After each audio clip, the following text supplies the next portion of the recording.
Oi galera, eu sou o professor Renaque Almeida e este canal é nosso, tá? Aqui a gente trabalha vários assuntos que são muito interessantes para a biologia e que são muito prováveis no teu vestibular. Seja ele Enem, FUVEST, tenho certeza que as nossas aulas vão te ajudar. O tema dessa aulinha agora é sobre deriva genética e a importância que ela tem com o mecanismo evolutivo. Vamos junto!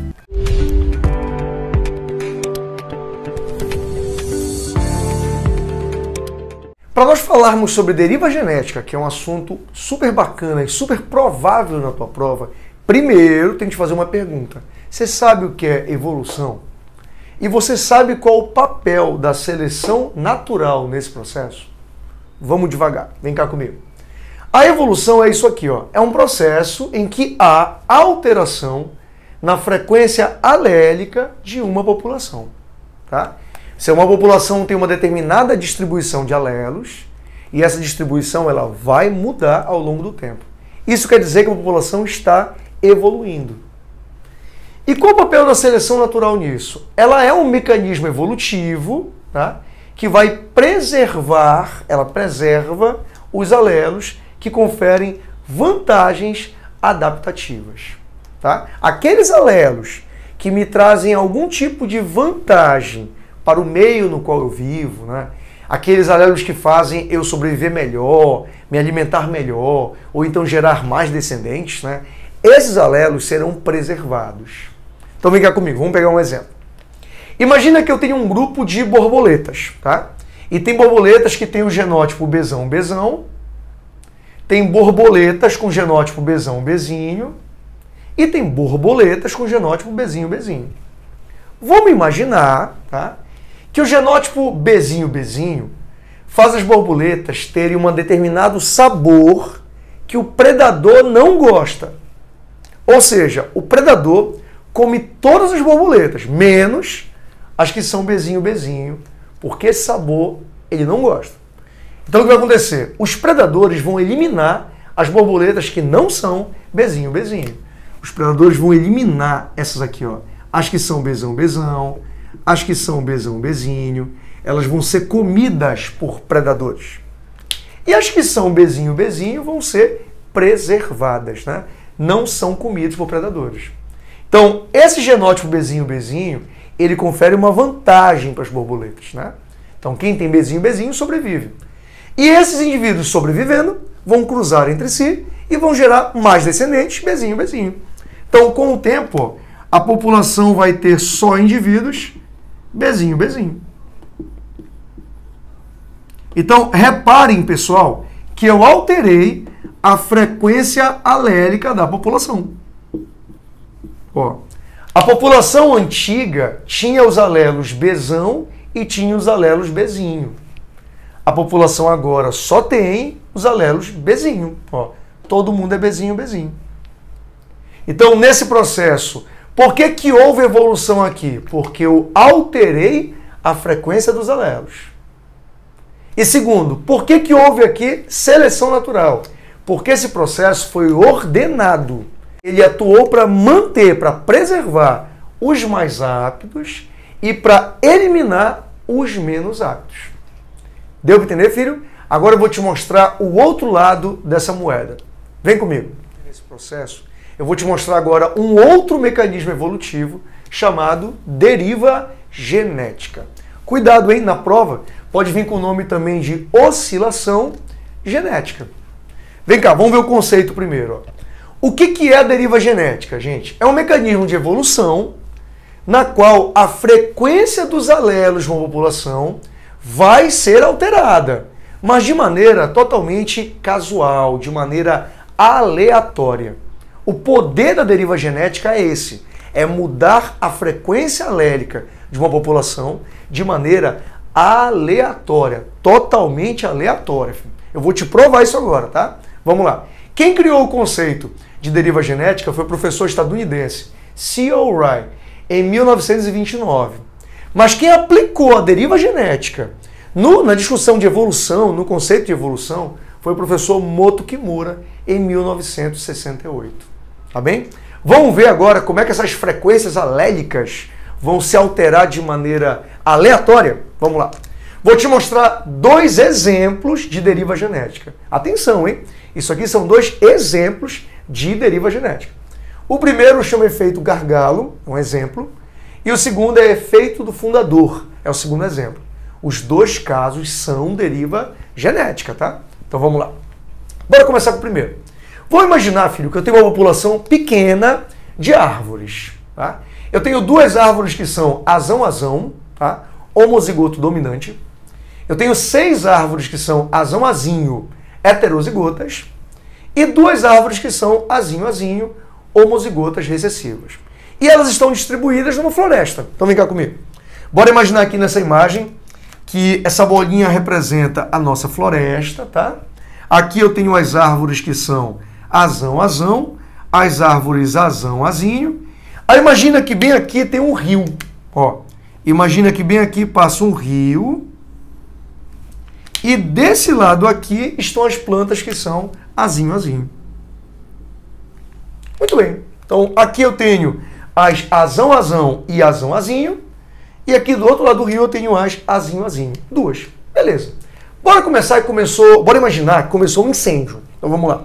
Começou um incêndio bem aqui, ó. E esse incêndio, ele vai devastando a floresta, tá? Ele vai queimando tudo, queimando tudo, queimando tudo, queimando tudo. Reparem que o incêndio, ele saiu destruindo as árvores que são azão-azão, destruiu as árvores que são azão-azinho, mas o incêndio não matou as árvores azinho-azinho. Sabe por que elas não morreram? Porque elas estavam do outro lado do rio, ó. Elas foram protegidas pelo rio. Ou seja, elas só não morreram porque estavam no lugar certo e na hora certa. Elas só não morreram, pessoal, porque deram a sorte de estar no local adequado. Isso é um processo aleatório. Repara, essas árvores não estão sobrevivendo porque elas são mais aptas ou menos aptas. É porque deram sorte. Você entendeu, filho? Isso é um evento aleatório. Isso é deriva genética. E por que chamaram de efeito gargalo? Porque nesse exemplo aqui, aconteceu por uma catástrofe, que no meu exemplo foi um incêndio.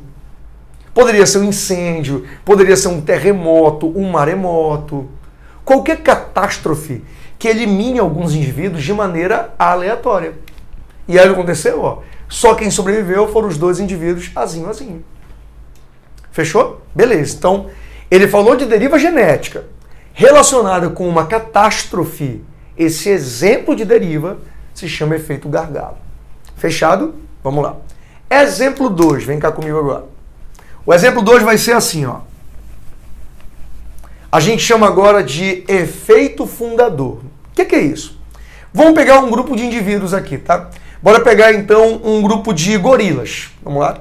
Então eu tenho gorilas que são 2, que são bezão-bezão. Eu tenho 6 gorilas que são bezão-bezinho.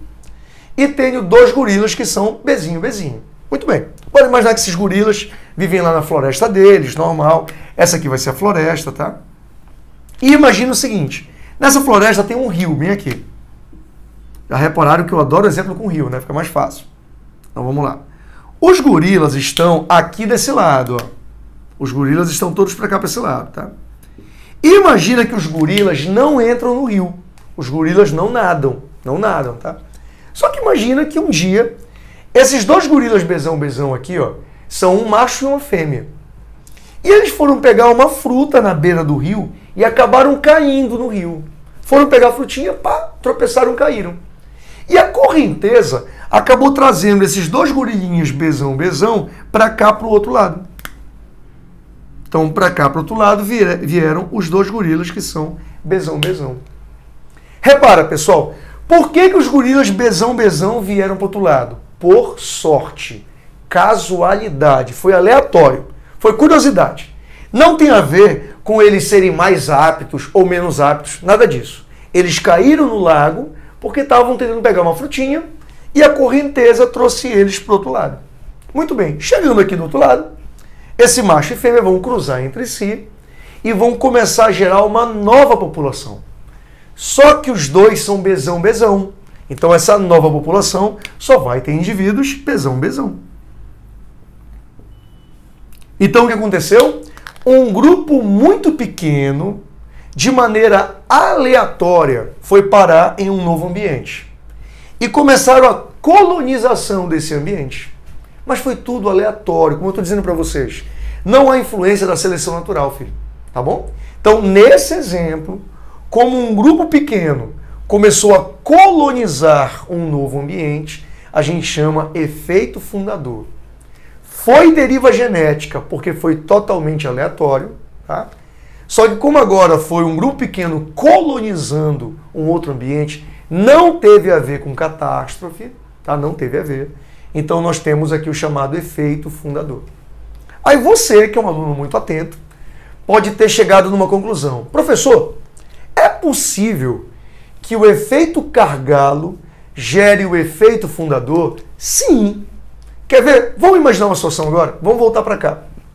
Bora voltar naquela floresta que tinha aquelas árvores, né? Aí rolou um incêndio na floresta e eliminou quase todas, só que manteve, por sorte, as duas plantinhas que eram azinho. Então repara, houve uma catástrofe e só esse grupo sobreviveu. Foi efeito gargalo, beleza. Agora, esse grupo que sobreviveu vai cruzar entre si e vai começar a gerar uma nova população. Então, esse grupo, ele vai começar uma nova colonização, um novo grupo. Então, depois do efeito gargalo, pode acontecer efeito fundador. É possível. Você entendeu? Então, na prova de vocês, tem que ter muito cuidado. Houve a catástrofe, tá? Aleatória, que manteve poucos indivíduos, efeito gargalo. Esses poucos indivíduos começaram uma colonização, começaram a gerar um novo grupo, né? Uma nova população, então houve também efeito fundador. E como os dois processos foram resultado de aleatoriedade, né? Não teve seleção natural, foi totalmente ao acaso, então os dois processos são exemplos da deriva genética. Entendeu direitinho? Muito bem, galera. Eu recomendo, quem chegou até aqui, assista a minha aula também de neodarwinismo, tá? Vou deixar aqui no card, que aí você vai juntar essas duas aulas, vai ser muito legal para o teu aprendizado, tá? Bom, esse canal ele cresce com a ajuda de vocês, então curtam aqui, comentem, tragam as suas dúvidas e compartilhem com o máximo de pessoas para o nosso canal continuar crescendo, tá? Me segue no Instagram também, que tem muita coisa bacana para vocês. Um beijo!